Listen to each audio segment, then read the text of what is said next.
Provinsi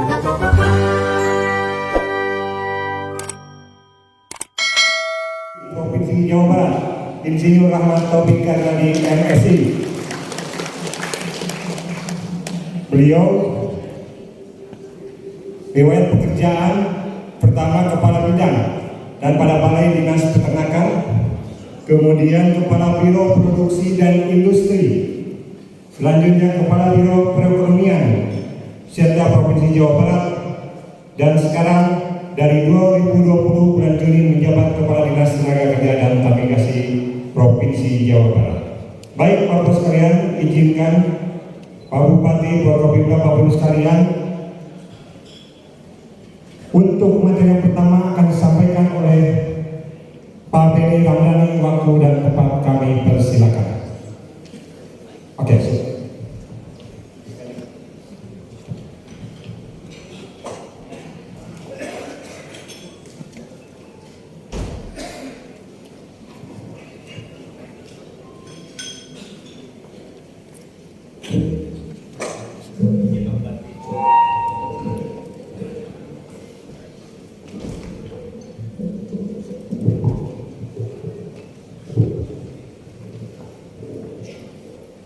Bismillahirrahmanirrahim. Assalamualaikum warahmatullahi wabarakatuh. Salam sejahtera untuk kita semua. Om Swastiastu, Namo Buddhaya, salam kebajikan. Alhamdulillahirabbil alamin.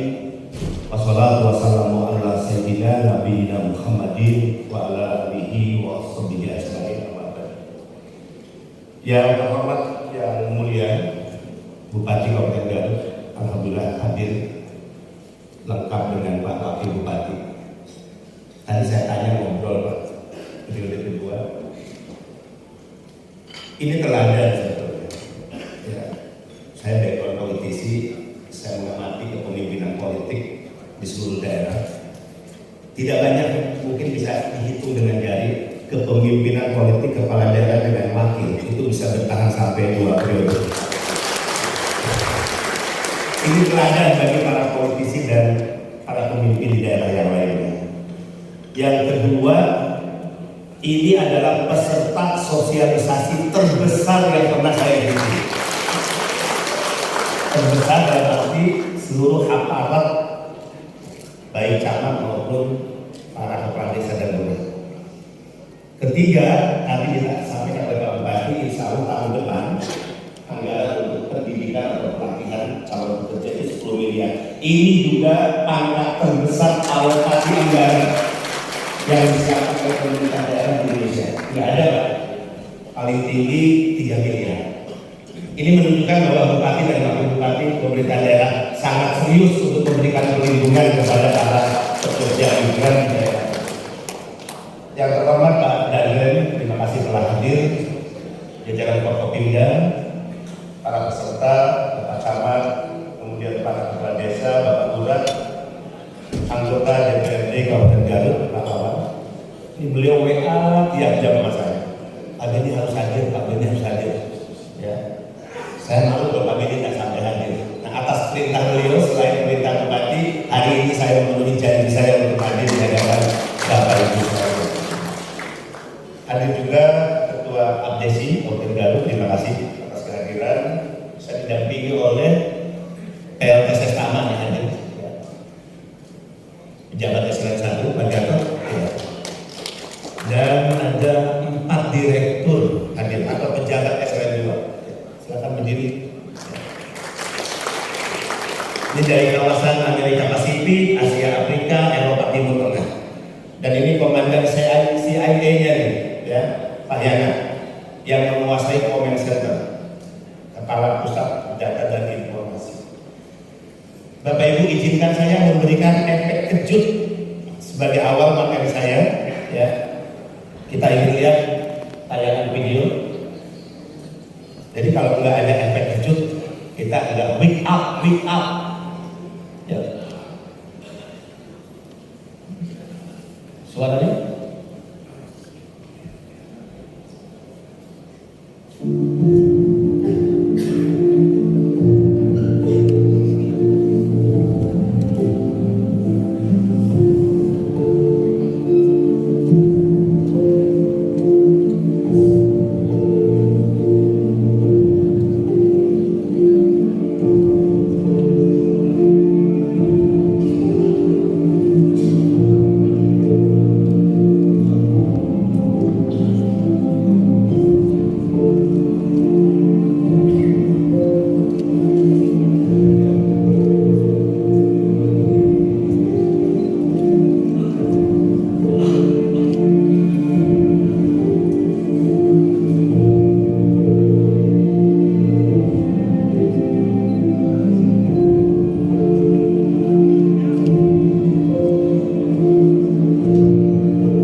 susu, sebuah potret anak-anak bangsa yang menjadi korban penempatan ilegal.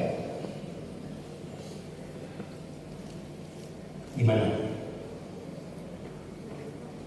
Dengan menyaksikan video yang menjadi pengantar diskusi kita hari ini.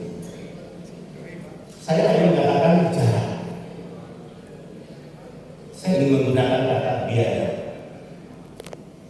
Tidak ada kata yang lebih sopan yang ingin kita berikan kepada para sindikat dan mafia penempatan ilegal. Jahat, biaya. Anak-anak bangsa, warga masyarakat kita diperjualbelikan ke luar negeri hanya untuk bisnis kotor mereka. Ini kejahatan kemanusiaan yang tidak bisa ditolerir dari dimensi apapun, hukum positif negara maupun agama. Pertanyaannya adalah di mana kita? Apa yang harus kita lakukan? Kenapa mereka harus lolos berangkat ke luar negeri dengan cara yang tidak resmi? Secara kuantitatif angka bisa kita lihat. 3 tahun saya memimpin BP2MI sudah 3.000 lebih jenazah yang kembali ke tanah air.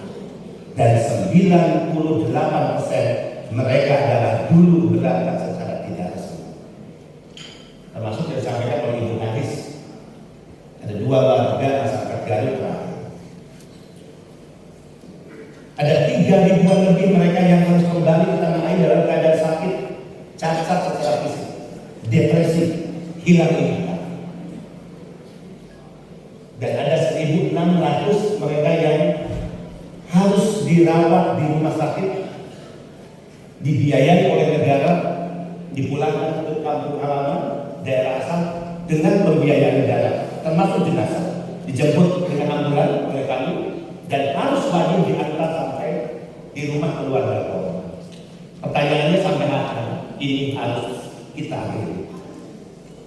Tergantung Bapak Ibu sekalian, aparat di desa. Penyelesaiannya harus dari dulu. Jadi kalau saya sering ribut di media, kalau saya sering menunjuk hidung mereka-mereka yang menjadi backing dari bisnis kotor ini, mereka-mereka yang memiliki atributif kekuasaan, mereka yang saya sebut pengkhianat negara. Ya wajar kalau saya mengatakan mereka pengkhianat merah putih, pengkhianat negara. Saya percaya setiap institusi kenegaraan, kementerian lembaga pasti berorientasi pada merah putih. Padangan pasti berorientasi pada merah putih. Bupati pasti berorientasi kepada merah putih, kita semua. Tapi tidak sedikit oknum-oknum brengsek yang berpesta pora mengambil keuntungan dari bisnis kotor halal, bisnis kotor kejahatan kemanusiaan yang tega memperdagangkan dan menjualkan anak bangsa.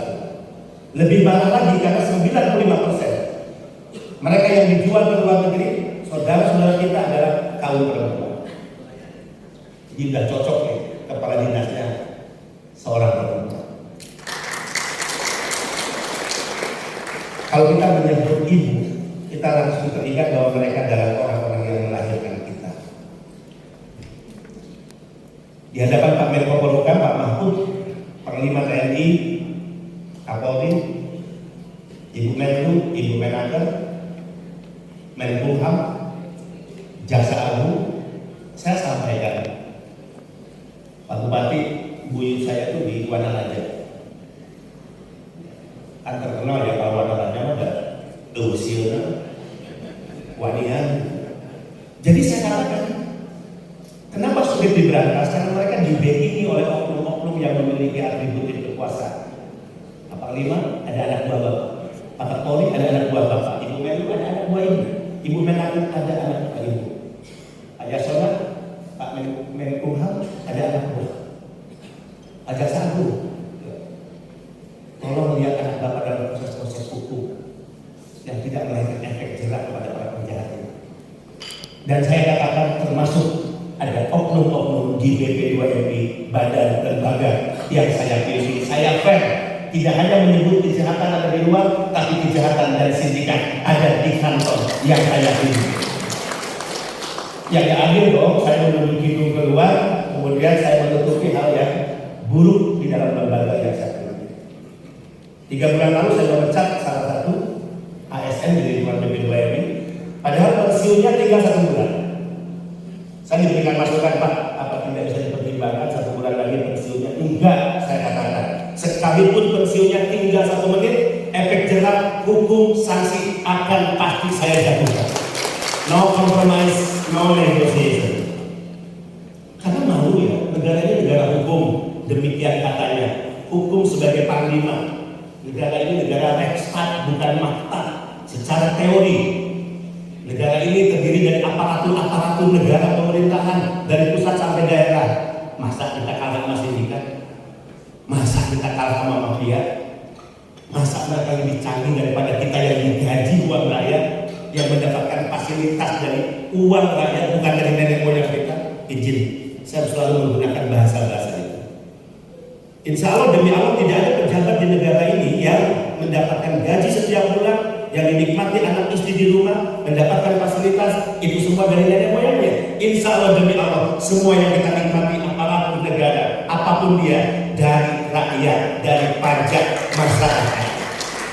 Sehingga tidak ada keraguan untuk mencintai tanah ini, mencintai republik ini, mencintai rakyat ini. Yang kita butuhkan adalah komitmen. Komitmen pada merah putih, komitmen pada republik. Bapak lihat, angka-angka tadi sangat menyedihkan. Berapa warga Garut yang berangkat setiap tahunnya ke luar negeri? Sebelum Covid, rata-rata 400 orang dalam setiap tahun. Itu yang resmi, Pak. Yang tidak resmi biasanya lebih banyak dari yang resmi. So, tanggung jawab selanjutnya, apa hanya dibebankan kepada pusat? Jakarta tidak. Mari kita buka Undang-Undang 18 2017. Pasal 40 ada 9 tanggung jawab kewenangan pemerintah provinsi. Pasal 41 ada 11 tanggung jawab kewenangan pemerintah kabupaten kota. Pasal 42 ada 5 tanggung jawab kewenangan pemerintah desa. Ini era kolaborasi, Bapak Ibu sekalian. Tidak ada satu urusan yang bisa dikerjakan dan dianggap selesai hanya oleh salah satu kementerian lembaga. Tidak bisa. Ini era kolaborasi pusat dan daerah. Mudah-mudahan dengan pertemuan ini menunjukkan keseriusan pemerintah Kabupaten Garut, dan untuk itu saya memberikan apresiasi yang setinggi itu. Luar biasa. Saya harus hormat khusus pada Bapak.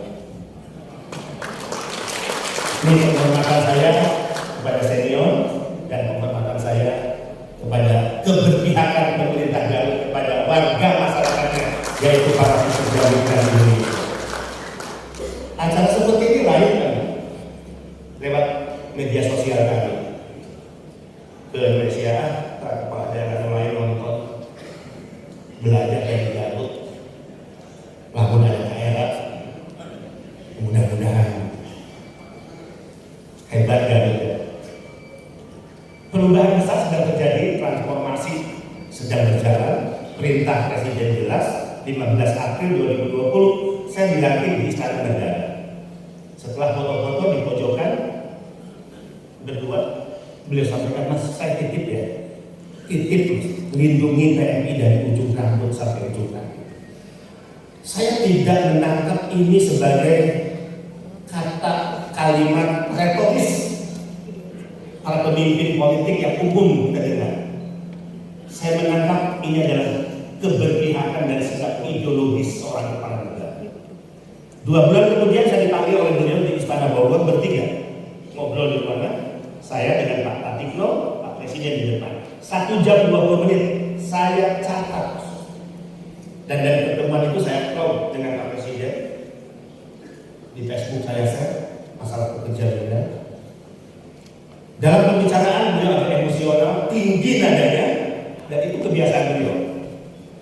Ini seorang pemimpin yang marah kalau melihat hal-hal yang brengsek di lapangan. Saya masuk poinnya, Mas, saya nggak mau dengar lagi di bandara-bandara mereka terlantar, keleleran, menunggu jam terbang beberapa jam lagi karena penerbangan internasional. Mereka tidak pernah dilayani petugas. Tiba dari luar negeri begitu juga, bahkan jadi objek pemerasan oknum-oknum otoritas di bandara. Kita buka-bukaan ya.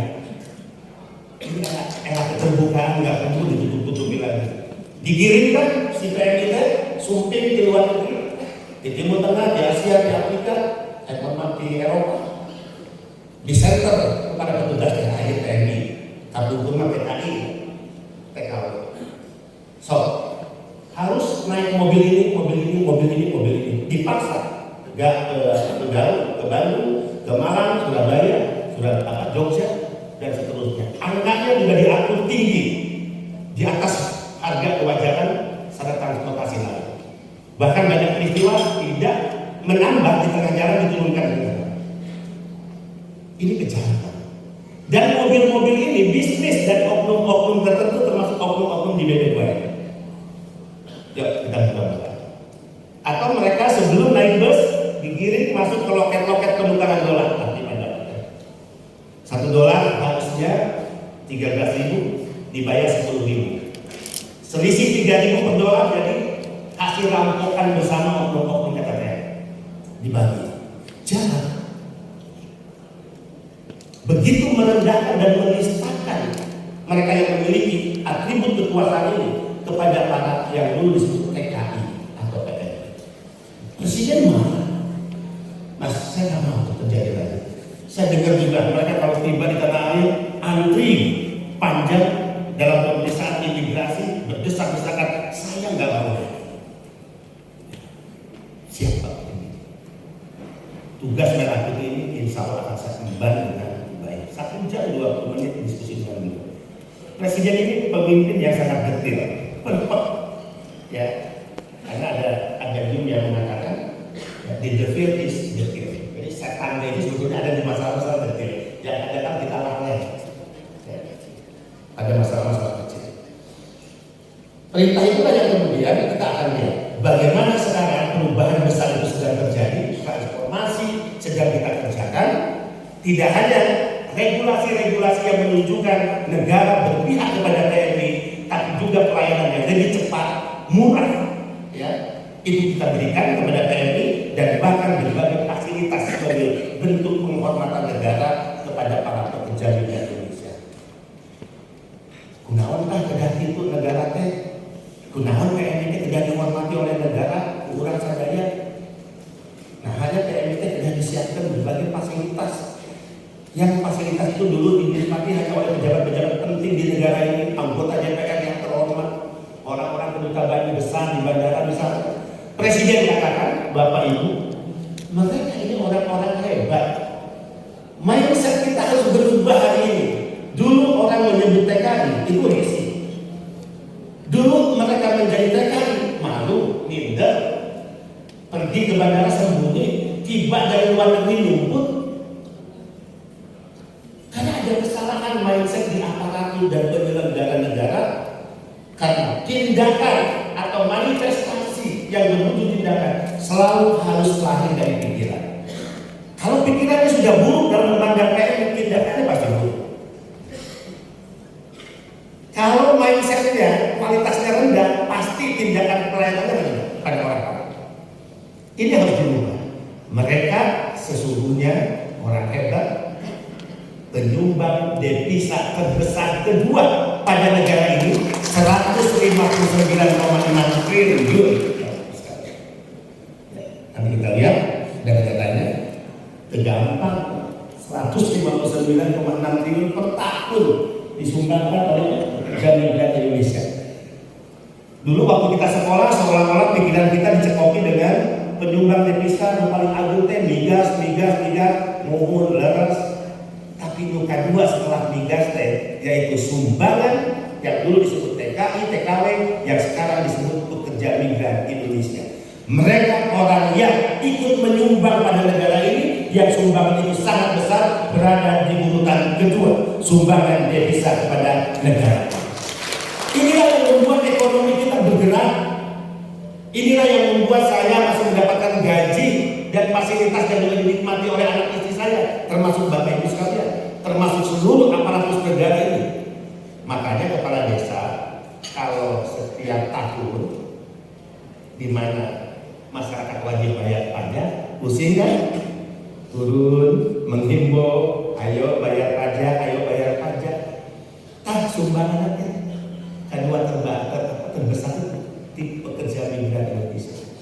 Untuk rakyat ini baik ya Pak Bupati, kalau ada rakyat yang melakukan pembangkangan sipil, civil obedience istilah atau teori, dia nggak mau bayar pajak, bangkrut negara ini, kolap secara ekonomi negara ini, lalu siapa yang akan membiayai semua program dan pembangunan di negara termasuk di kabupaten dan desa? Siapa yang akan menggaji aparatur negara yang memang bertugas untuk memberikan pelayanan kepada masyarakat? Untuk rakyat yang bangga, termasuk para pekerja migran Indonesia.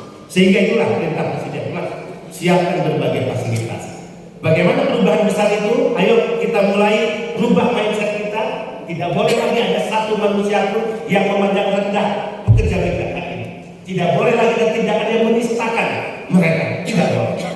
Kita harus memuliakan mereka hari ini, karena mereka lah yang ikut menyumbang devisa dengan angka yang sangat besar. Seperti apa sekarang perubahan itu? Kita lihat di tayangan video kedua. Ini pembekalan yang dilakukan oleh BP2MI kepada setiap calon pekerja migran Indonesia. Suaranya Mas?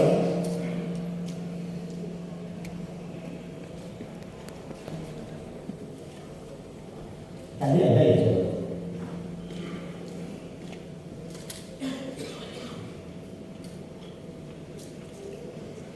Ada suaranya? Nggak seru kalau ada suara. Ulangi videonya. Mas ulangi video.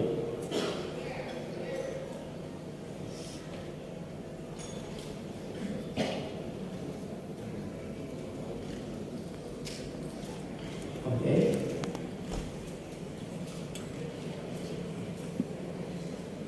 Bisa?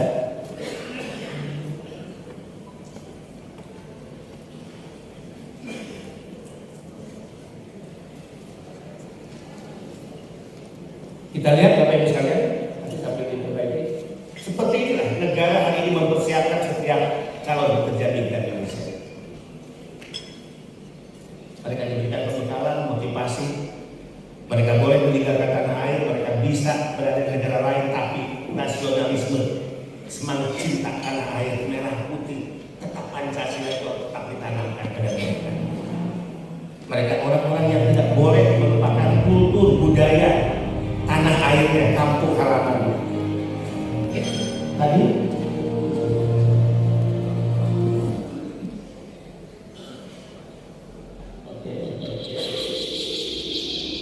kita lihat sekarang pelepasan. Tadi pembekalan, sekarang pelepasan. Yuk videonya.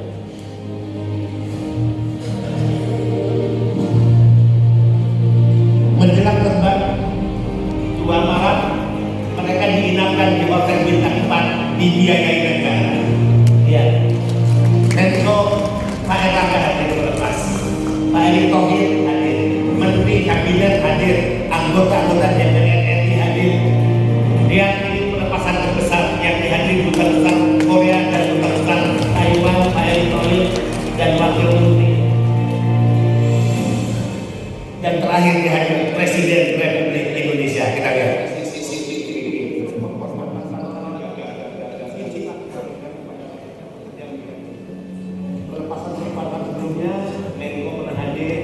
Hadir, pimpinan DPR hadir dan juga para anggota dan tokoh-tokoh penting di negara ini.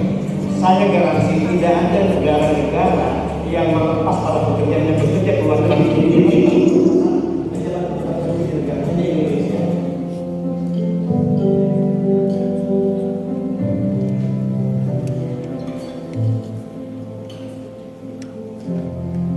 Saya ingin mengundang minggu depan hari Senin ada pelepasan 420 spesial. Saya undang Bapak Bupati Kabupaten Garut untuk memberikan speech motivation, karena para menteri tadi anggota DPR, tokoh-tokoh penting diberi kesempatan memberikan sambutan motivasi kepada adik-adik kita. Sudah seperti ini hari ini Bapak Ibu sekalian. Jadi tidak ada lagi para pekerja ditampung diam-diam, sembunyi-sembunyi, berangkat diam-diam, yang nganter hanya keluarga, yang nganter hanya sopir, tapi dilepas oleh orang-orang penting di negara ini, termasuk Presiden dan Menteri Indonesia, melepas setiap penempatan calon pekerja kita. Mimpi saya adalah melepas pekerja setiap minggu, setiap bulan Seperti kita melepas kontingen Olimpiade. Bedanya sederhana. Olimpiade duta bangsa, mereka bertarung di event olahraga internasional. Melepas PMI, mereka duta bangsa yang bertarung dalam kompetisi global merebut peluang kerja di luar negeri. Dan tergantung aku Bapak Ibu tergantung. Mereka yang berangkat resmi pasti wajib mengikuti pelatihan untuk mereka kompeten, dibuktikan dengan sertifikasi kompetensi. Akhirnya mereka memiliki keahlian, keterampilan dan kemampuan berbahasa yang cukup. Saingan-saingan dari negara-negara yang selama ini menempatkan pekerja itu juga sangat tinggi. Jadi banggalah menjadi PMI karena persaingan dalam merebut peluang kerja itu tidak mudah, menjadikan mereka kompeten juga tidak mudah, tapi juga bagaimana mereka bekerja, mereka menyumbangkan dari hasil kerja mereka, gaji mereka menjadi sumbangan devisa terbesar kedua. Apa aja sih fasilitas selain tadi proses Bapak Ibu anu sering ke bandara Soekarno Hatta misalnya, Bapak Ibu tahu lounge ya, lounge itu tempat istimewa orang-orang yang bisa transit mampir santai. Ruangannya pasti mewah, AC-nya dingin, mebelinnya pasti mahal. Sekarang PMI perintah Presiden agar tidak keleleran, terlantar, menjadi orang terhormat, disiapkan.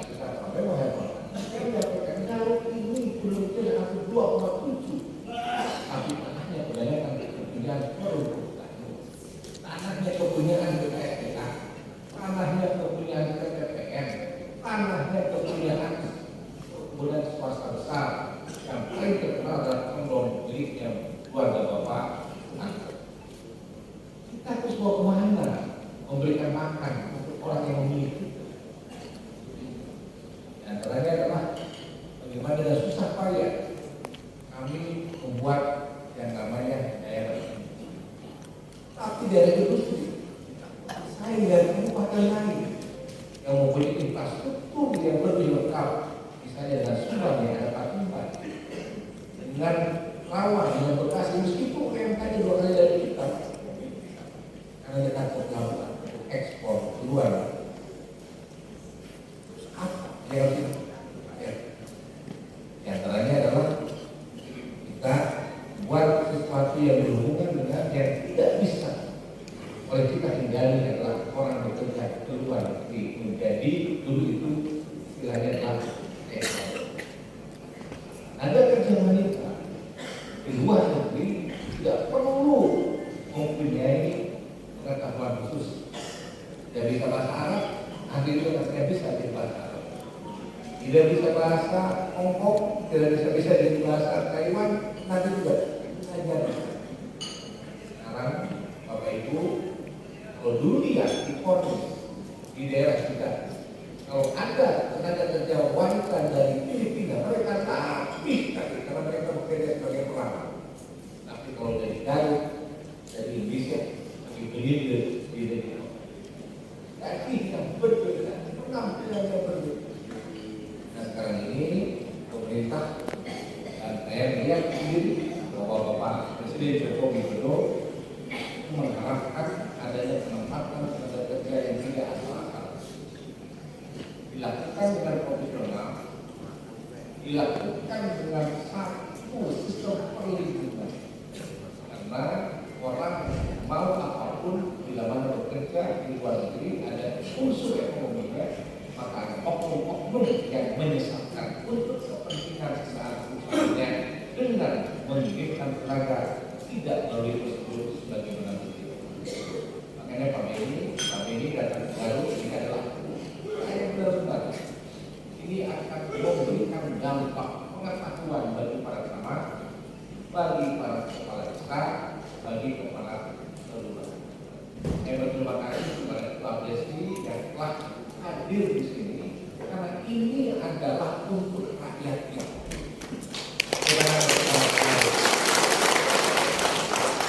Betul Bapak Ibu sekalian, kita miris bila mana ada orang yang pergi keluar meninggalkan suami dan anak, terus apalagi dengan kembalian yang diajukan dapat duit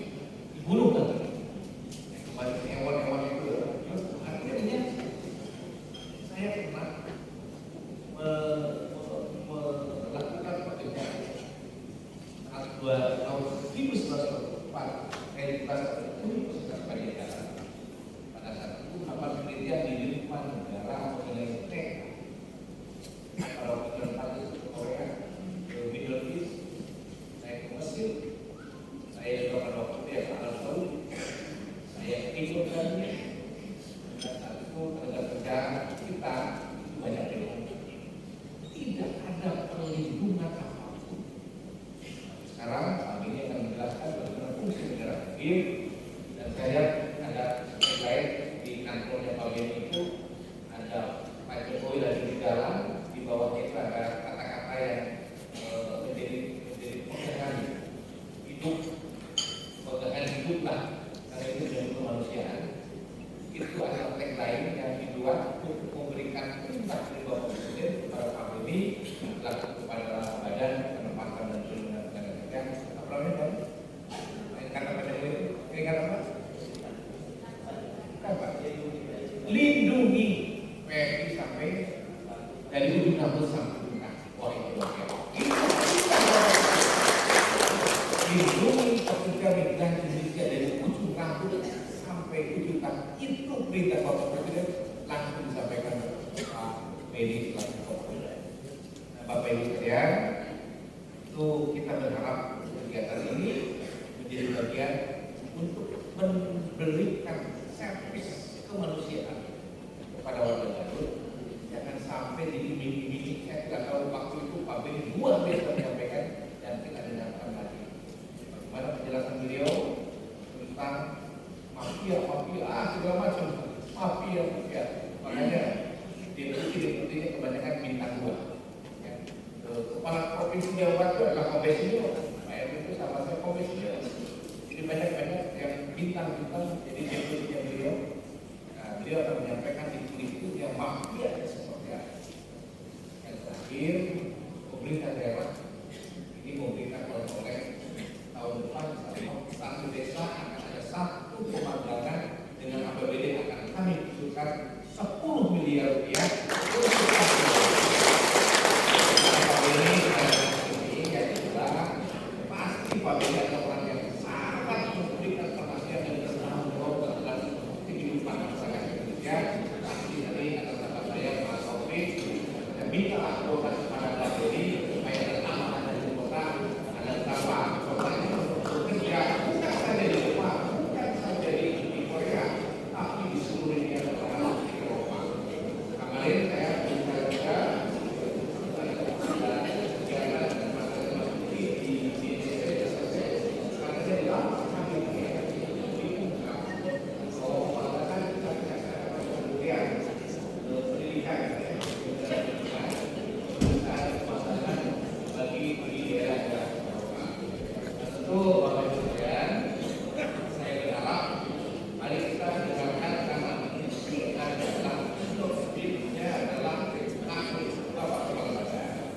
beliau yang diperintahkan untuk menempatkan rakyat Indonesia di tempat yang sangat layak dan gaji dan juga dengan perlindungan, bukan hanya lembaga. Makanya badan itu namanya adalah Badan Penempatan dan Perlindungan dari ujung rambut sampai dengan kaki. Itu ada sistem Bapak Presiden kita kepada Bapak Beni, dan Bapak Beni akan memberikan kepada kita bagaimana perintah Bapak Presiden itu dilakukan Pak Beni dan seluruh jajarannya. Insya Allah kita akan mempunyai strategi yang bekerja bisa mudah. Jadi apa-apa ada lingkungannya, saya beliau menyampaikan kata-kata begitu saya keluar dari ibu yang waktu beliau adalah sibuk sekali. Bisa harus memberikan keterangan undang sama yang ini hadir di semua orang yang ada di kabupaten. Saya kira itu yang kami sampaikan. Sekali lagi Pak Beni Ramdhani beserta para pejabat tinggi Langkah yang hadir, kami mengucapkan terima kasih. Semoga ini menjadi amal ibadah bagi Bapak sekalian.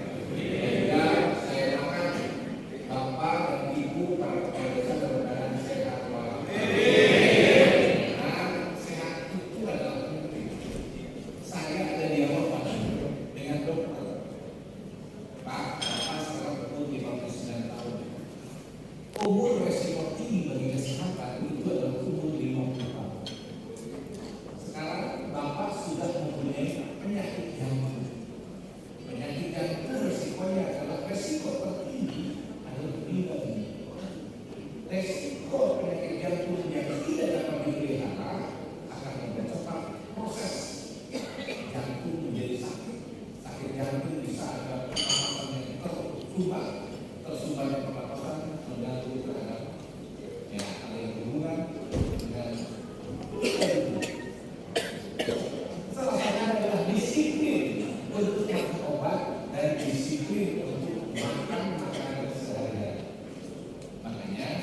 kutip dari dokter, ayo ciptakan kehidupan kita yang disiplin terhadap makan. Yang kedua ada kegembiraan. Kita harus gembira. Jangan sampai kita sedang gembira, apalagi juri sama istri kita tahu.